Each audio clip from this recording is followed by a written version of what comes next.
बांग्लादेश में शेख हसीना की Awami league party को बैन कर दिया गया है। हाँ, वही आवामी लीग जिसने बांग्लादेश को इंडिपेंडेंस दिलाने में बड़ा रोल निभाया था।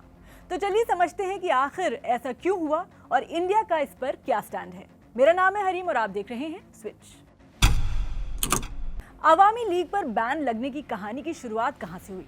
10 मई 2025 को बांग्लादेश की इंटरिम गवर्नमेंट, जो Nobel prize winner Muhammad Yunus के लीडरशिप में है, उन्होंने शेख हसीना की आवामी लीग पर बैन लगा दिया।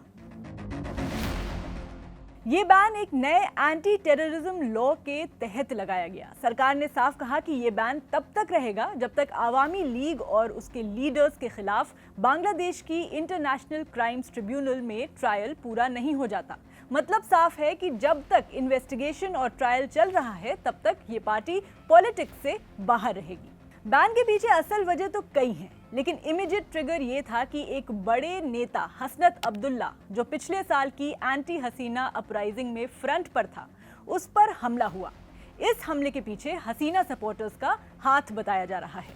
वैसे आवामी लीग पर कई सीरियस आरोप हैं। पिछले साल जुलाई 2024 में जब मैसिव स्टूडेंट प्रोटेस्ट हुए थे, तब शेख हसीना की गवर्नमेंट ने काफी हिंसक एक्शन लिया था। सैकड़ों लोग मारे गए थे। उसी क्रैकडाउन को अब क्राइम्स अगेंस्ट ह्यूमैनिटी कहा जा रहा है।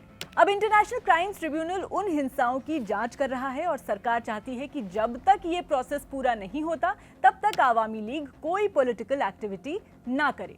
तो अब आवामी लीग पर क्या क्या रिस्ट्रिक्शंस लगाए गए हैं? बेसिकली बैन का मतलब सिर्फ इतना नहीं होता कि पार्टी ऑफिस बंद हो गए, और भी कई रिस्ट्रिक्शंस लगे हैं। जैसे इलेक्शन कमीशन ने आवामी लीग का रजिस्ट्रेशन सस्पेंड कर दिया है। मतलब ये कि अगला इलेक्शन ये पार्टी लड़ नहीं सकती।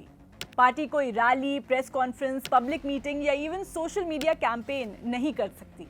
एक नया कानून पास करके सरकार ने साफ कर दिया है कि अब सिर्फ इंडिविजुअल नहीं, पूरी पार्टी को टेररिज्म के चार्जेस में ट्राई किया जा सकता है। और इसके अलावा 11 मई को एक नया ऑर्डिनेंस लाकर यह भी कहा गया कि जो भी आदमी था ऑर्गेनाइजेशन टेररिज्म के केस में आरोपी है, उसके सपोर्ट में कोई बयान नहीं देगा, चाहे वो सोशल मीडिया हो, टीवी हो या कोई पब्लिक इवेंट। मतलब साफ है कि आवामी लीग का पॉलिटिकल स्पेस पूरी तरह से बंद कर दिया गया है। यहाँ पे समझते हैं कि आवामी लीग पार्टी का क्या बैकग्राउंड रहा है। थोड़ा पीछे चलते हैं। आवामी लीग कोई मामूली पार्टी नहीं है। ये बांग्लादेश की सबसे पुरानी और सबसे इम्पोर्टेंट पार्टी मानी जाती है। इसके फाउंडर थे शेख मुजीबुर रहमान, जो शेख हसीना के फादर थे। 1971 की बांग्लादेश की आज़ादी की लड़ाई में इस पार्टी का बहुत बड़ा रोल था।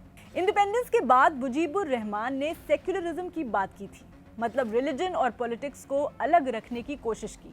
लेकिन बाद में जब मिलिट्री रूल आया और जनरल इरशाद ने 1988 में इस्लाम को स्टेट रिलीजन घोषित कर दिया, तब से सिचुएशन थोड़ी बदल गई। शेख हसीना ने अपने रूल में इस्लाम को तो स्टेट रिलीजन बनाए रखा, लेकिन माइनॉरिटी कम्युनिटीज जैसे हिंदूज को भी बराबरी का अधिकार देने की कोशिश की। आवामी लीग की आइडियोलॉजी हमेशा बंगाली आइडेंटिटी, लैंग्वेज और सेक्युलरिज्म के आसपास रही है। लेकिन क्रिटिक्स ये भी कहते हैं कि हसीना ने पिछले 16 साल में धीरे धीरे ऑथोरिटेरियन रूल बना लिया था, मतलब एक तरह की तानाशाही। फिर आया बांग्लादेश के इतिहास में सबसे बड़ा भूचाल। अगस्त 2024 में स्टूडेंट्स का एक बहुत बड़ा आंदोलन हुआ हसीना सरकार के खिलाफ। लोगों ने करप्शन, ऑथोरिटेरियनिज्म और पुलिस वायलेंस के खिलाफ आवाज उठाई थी। ये मूवमेंट इतना बड़ा हो गया कि हसीना को अपना पद छोड़ना पड़ा और वो इंडिया भाग गए। इसके बाद इंटरिम गवर्नमेंट बनी मोहम्मद यूनुस की लीडरशिप में। अब वही गवर्नमेंट आवामी लीग को रिस्पॉन्सिबल मान रही है उन हिंसक क्रैकडाउन्स के लिए जो प्रोटेस्ट के दौरान हुए थे। तो इस पूरे मामले में इंडिया का क्या स्टैंड है? इंडिया क्लियरली अनकंफर्टेबल है इस पूरे एपिसोड से। Indian ministry of external affairs के स्पोक्सपर्सन रणधीर जायसवाल ने साफ कहा, आवामी लीग पर बिना ड्यू प्रोसेस के बैन लगना चिंता की बात है। इंडिया हमेशा डेमोक्रेसी और फ्री फेयर इलेक्शंस को सपोर्ट करता है। हमें उम्मीद है कि बांग्लादेश में इंक्लूसिव और ट्रांसपेरेंट इलेक्शंस जल्दी होंगे। मतलब इंडिया ये नहीं कह रहा है कि हसीना परफेक्ट थी, लेकिन इतना जरूर कह रहा है कि किसी भी पॉलिटिकल पार्टी को ऐसे हटाना, इलेक्शन से बाहर करना और ट्रायल खत्म होने तक पूरी तरह बैन लगा देना, ये डेमोक्रेटिक स्पिरिट के खिलाफ है। इंडिया के लिए बांग्लादेश एक इम्पोर्टेंट पड़ोसी है, चाहे बात ट्रेड की हो, बॉर्डर सिक्योरिटी की हो या चाइना के इन्फ्लुएंस की। इसलिए इंडिया केयरफुल तरीके से अपनी फॉरेन पॉलिसी को एडजस्ट कर रहा है। तो अवामी लीग का फ्यूचर क्या होगा? एक्सपर्ट्स का मानना है कि फिलहाल पार्टी का पॉलिटिकल कमबैक मुश्किल लग रहा है। जब तक आईसीटी का ट्रायल पूरा नहीं होता तब तक पार्टी कंप्लीटली बैंड रहेगी और अगर कोर्ट में कुछ लीडर्स दोषी पाए गए तो पार्टी की क्रेडिबिलिटी और भी खराब हो जाएगी। पर एक सच ये भी है कि अवामी लीग की रूट्स बहुत डीप हैं। रूरल एरियाज में, माइनॉरिटीज में और सेक्युलर ग्राउंड्स में। हो सकता है कि फ्यूचर में जब पॉलिटिकल एनवायरनमेंट बदले तो पार्टी वापस आए, लेकिन फिलहाल के लिए वो पॉलिटिक्स से बाहर ही है। तो आखिर में समझते हैं कि बांग्लादेश में नया पॉलिटिकल लैंडस्केप कैसा दिख रहा है।